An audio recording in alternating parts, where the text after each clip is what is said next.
I'm Stephanie Donaldson, and over the course of the next 4 lectures, I'm going to be helping you to get to grips with being an organic gardener. Over the 4-week course, I will be presenting a series of lectures that will help you understand both the big issues, in other words, the philosophy behind organic gardening, and the practicalities, in other words, how to do it.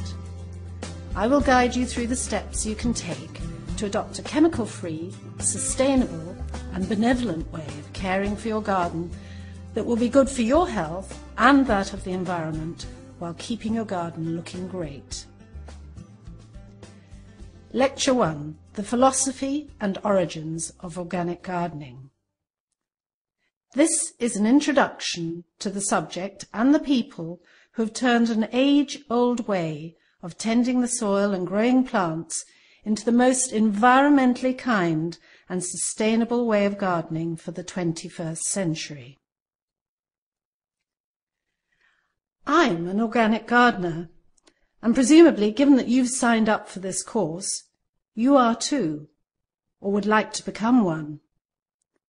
So what is organic gardening? At its simplest, it is cultivating the soil and growing plants without the use of chemical fertilizers, pesticides, or fungicides.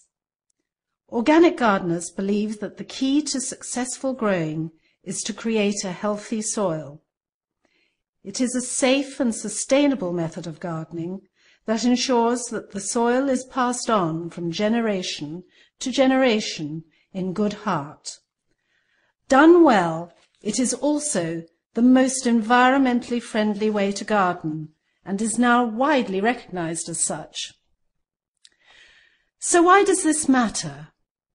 It is easy to dismiss your own small patch of soil as unimportant in the greater scale of things, but this just isn't true. An organic garden is a place where a natural balance can establish itself for the benefit of all its inhabitants. From the beneficial soil bacteria that break down the contents of your compost heap and release fertility, through the myriad of insects, the birds, small animals and amphibians, each has a role to play.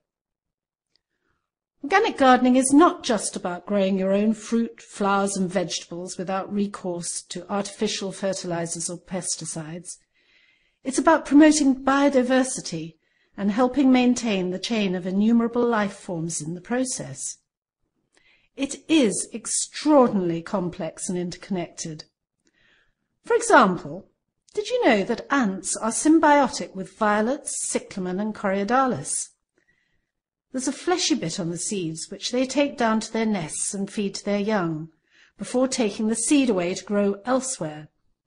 So before dismissing anything as a nuisance or irrelevant, we should be aware that everything has a role in the organic garden, even those we would rather be without.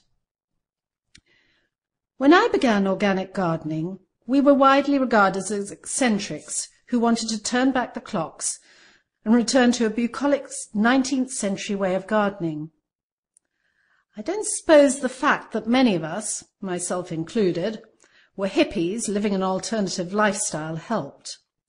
But we had all read Rachel Carson's book Silent Spring, and we were frightened by her description of the damage being caused by the widespread use of pesticides.